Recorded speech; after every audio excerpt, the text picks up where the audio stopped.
A Dhaba style aloo paratha with loaded stuffing in it. Let's see how to make aloo paratha in my style. I'm going to wash about 6 big potatoes and put it in this contraption and then place it in this pressure cooker and steam cook it. I've kept the colander inside the pressure cooker. Now I'm going to wash the potatoes twice and then fill it about 1 inch water at the bottom and pressure cook. Now if you notice, the potato is above the level of water and it's going to steam and cook. This is very important because when you make masala in summer or any season, it tends to spoil if you cook the potatoes in the water. So a dry steam is a great option. I pressure cooked the potatoes for about 6 whistles and I'm going to open it now. The whistle will settle. I'll allow the natural pressure release. Now the potatoes, if you notice, are not in water, which makes them last better in your refrigerator. I'm going to peel them and then show you.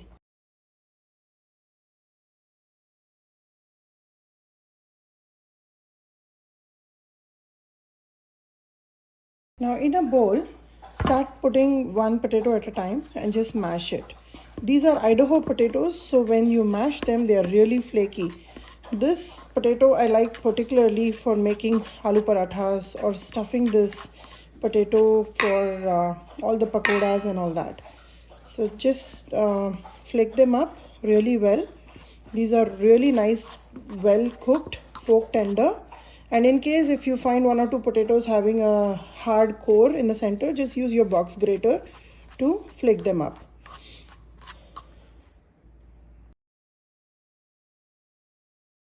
I've flaked these potatoes.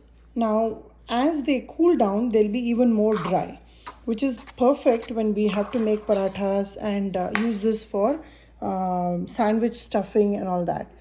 So now I will just let this sit for about 5 minutes open so that it cools down a little bit more and then start adding some spices to it. This is perfect for making even as a stuffing for your pakoras. I'm going to use some of this masala today that I'm preparing for making aloo paratha, and some of that I will also be using as a stuffing in my mirchi bhaji.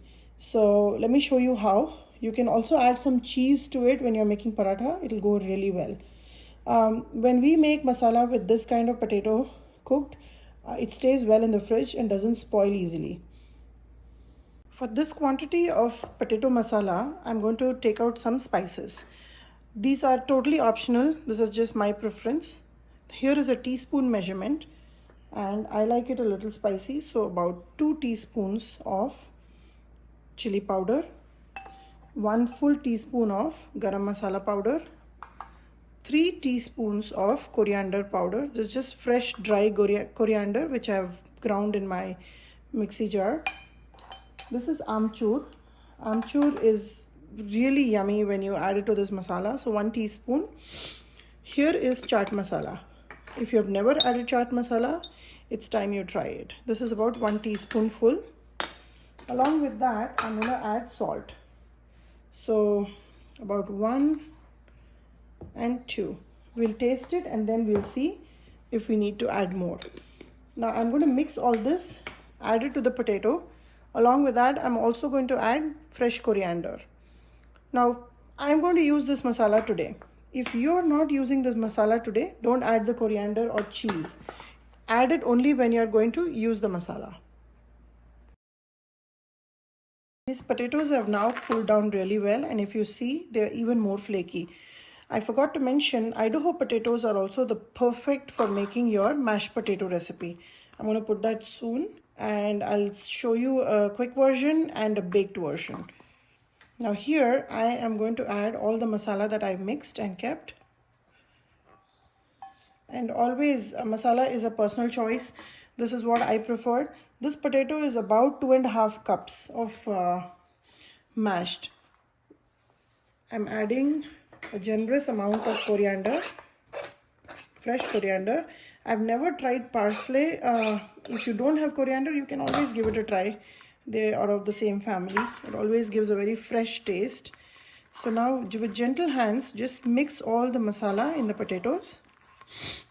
You can also add some mint if you have fresh mint. I'm not adding that today. I'm just showing you this style of making a potato mix. Just mix it well with gentle hands so all the masala is well incorporated. Now this stores really well in the refrigerator for at least a week, I would say. I have given it a try and it has worked out versus the potatoes that's submerged in water and boiled. That you really need to consume the same day. But this one, it's like a dried out potatoes, and they will last really well. And I'm emphasizing this so many times only because I want you all to try this in this method and let me know how it was for you. Now here I'm going to just stop mixing, taste it and see if I need to add more salt. The salt is just perfect, and this measurement that I've given you is exactly for 2.5 cups of boiled potatoes. For making the paratha dough, I have here about 4 cups of multigrain atta. To this, I'm going to add very little salt. On a normal day to make rotis, I will not add salt at all. But because we're making a stuffed paratha, I'm going to add some salt. And along with that, I'm going to also add some carom seeds. This is about 1 teaspoon of carom seeds. I'm just going to crush it between my palms like so and just add it here. This is my stand mixer jar, so I'm going to put it to knead and I'll knead it into a soft dough. Just lock your machine, start and add a little water at a time to make it into a smooth dough.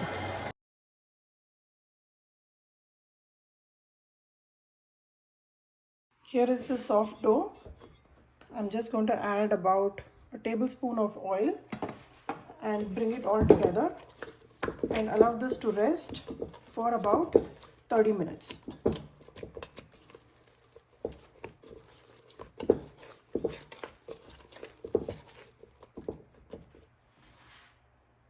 I have my iron tawa here, which is heating up slowly. I'm keeping it on medium.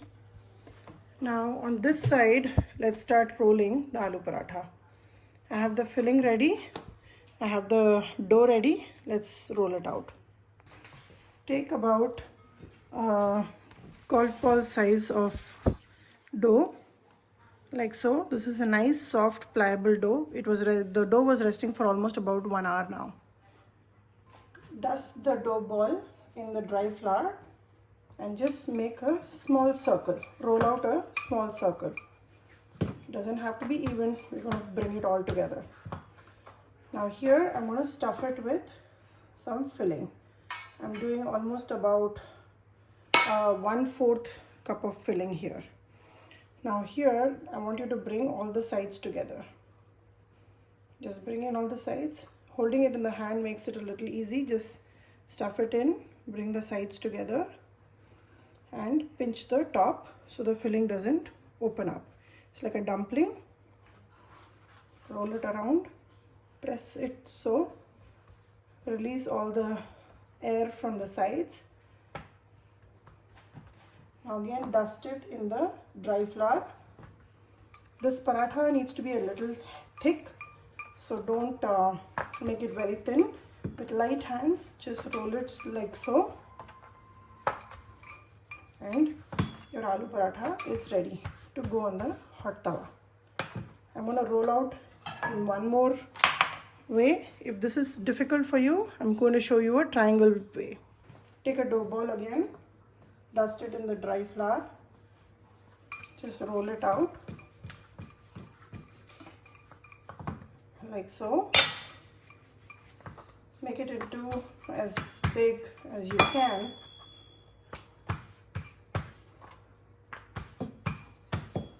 Now here we will stuff the potatoes in the center. Bring the sides inwards.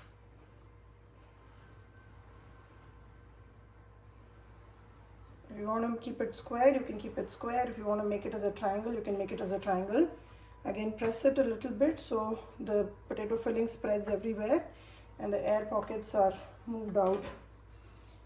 Dust it again in the flour and with light hands just roll it out.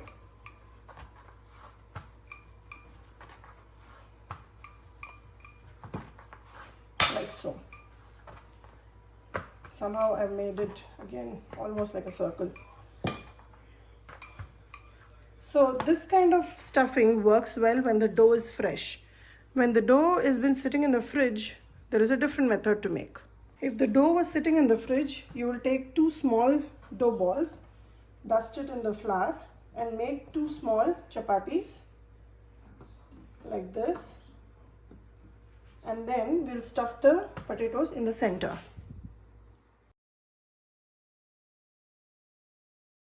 Make sure you seal the edges and from the center move the potato mixture to the sides. Now that it's all sealed, dust it in the flour and roll it with light hands. This method you can make the parathas really big. This is almost like a double paratha, so this is really going to be heavy. So this method of paratha you can make with dough that has been sitting in the fridge. This method of paratha you can make when the dough is fresh and needed. Tawa is nice and hot. Let's start making the paratha. Just put it in the tawa. Once you see that the top layer is a little darker than what we are putting now, flip it and then we'll apply ghee or oil, whichever you like.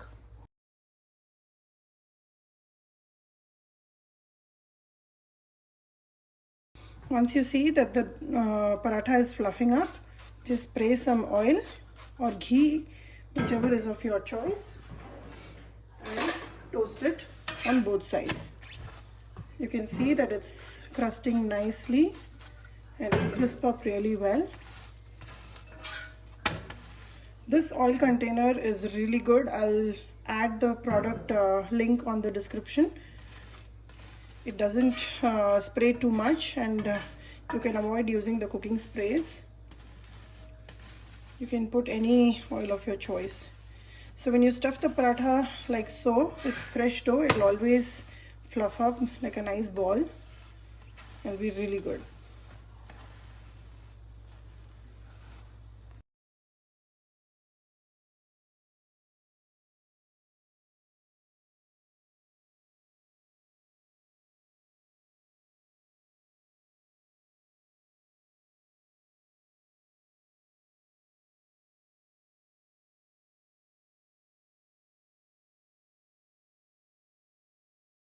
Serve the paratha with your choice of pickles and a big dollop of butter.